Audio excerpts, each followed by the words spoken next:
C'est un moment historique pour la Namibie et pour le continent. Le président sortant, Nangolo Mbumba, avance vers sa successeur pour la saluer et lui remettre l'écharpe présidentielle avant la prestation de serment. Et c'est chose faite. La Namibie devient l'un des rares pays d'Afrique et du monde à avoir une femme présidente, Netumbo Nandi-Ndaitwah. Nous augmenterons les investissements dans le développement des infrastructures afin de créer des opportunités d'investissement, accroître la productivité, promouvoir la croissance et améliorer la qualité de vie de notre population. Son investiture est une première dans l'histoire de la Namibie.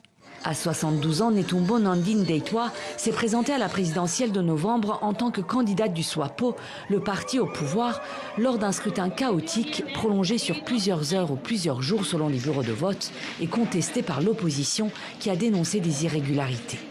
Au final, la victoire de celle qu'on appelle par ses initiales NNN est confirmée par les tribunaux, élue avec 57% des voix.